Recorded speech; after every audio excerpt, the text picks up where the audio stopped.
Good morning, gentlemen. Another day, another victory for the OG.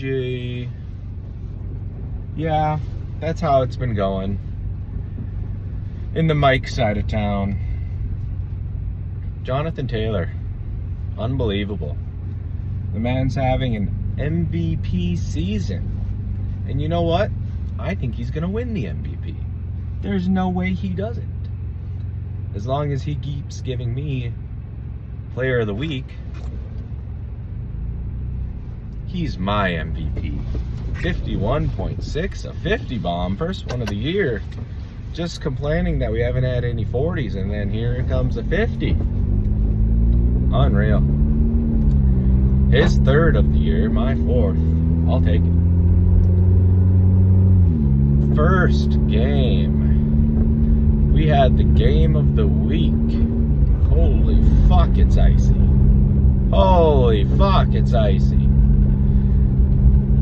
We had the game of the week. We had the Bouncers taking on Gibbs Me Head, and let me tell ya, I had this one on upset alert. But is it really an upset? Could see it from 50 miles away. Bouncers taking down Thomas. 118 to 112. Garrett Wilson drops you 0. Gibbs got you 38. Thought you were going to sneak one out again. Not this time, says LaJoy. He's got a package for you. Down goes Thomas like he belongs. Another close one that we had was Steve versus Lorge. Steve gets the win, 139 to 136.6. Came down to Sunday night. Quentin Johnston. The man's been boomer bust, and he busted his strut Sunday Night Football. Unbelievable. Lorge picks up Darnold this week. Ha! Gets him 5. Not even. Did put in Travion Henderson, though. That was a huge play for him, but just wasn't enough. Just wasn't enough. Steve's team made a couple trades. Could be making a comeback because he knew he drafted a shit team. Had to make a couple moves, turn this fucking ship around, and now he's sitting at 4-6. 2-game win streak. Hey, anything's possible at this point, especially with Thomas losing. You know who else lost? The fucking Banana Grabbers. Would have lost to anybody. He almost lost to Jonathan Taylor. Looms gets a win with 101 to 74.5. Looms would have beat one other team, and that's Colored. Jake puts up 74. I mean, he did go into the weekend saying his team's trash. Just didn't realize how big of a fucking heap of trash it actually was. Jake falls to 6-4. Looms to 9-1.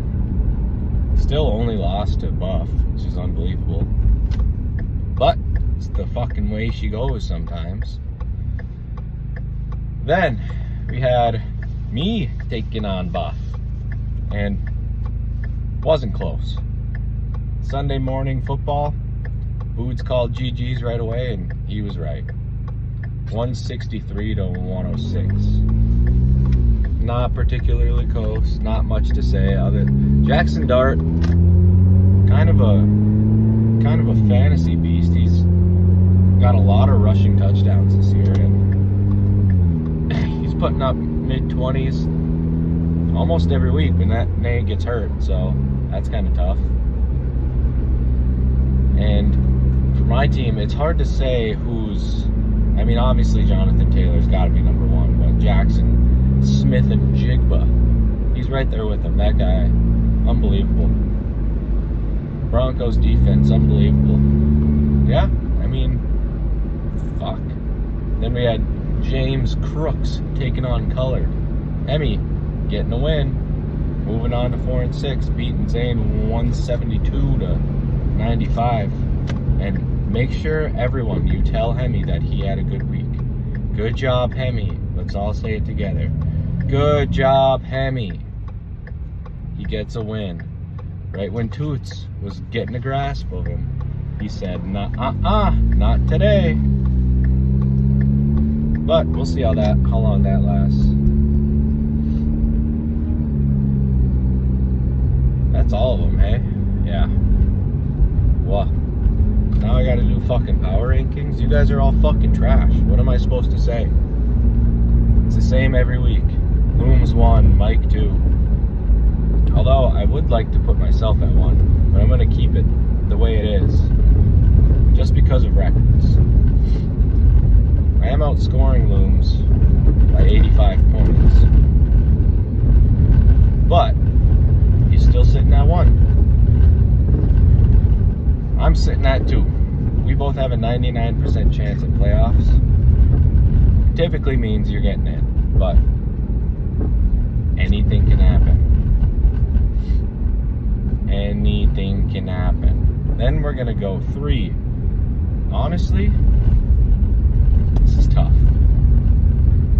We might have like 3 people tied for 3rd, 3 people tied for 7th, 5th, whatever the fuck it would be.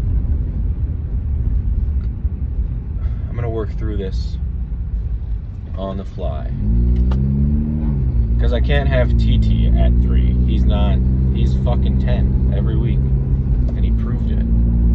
Finally proved it. Jake fucking proved it. His team's trash. What'd he say? Yeah, I got everybody on the bye. Everybody's on the bye. No, they aren't. Your team just fucking sucks. Who did he have on a bye? Higgins and Pickens. Yeah, that's gonna help you. Higgin pick. Alright, fucking Higgin pick can be 3. I'm gonna put, honestly, Steve at 4. Lorge at 5. Hemi at 6. Yeah, Hemi at 6.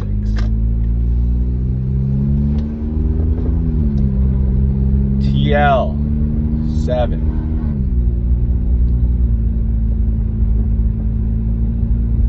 Boots 8. Rats 9. Thomas 10. Thomas 9. Rats 10. That's what we'll go with. Yeah, that's what I'm thinking. Yeah, that'll do. Yeah, that'll do it. That's your power rankings. Let's look at these playoff percentages according to ESPN. Me and Looms 99. Thomas 81. Jake 76. But you know what?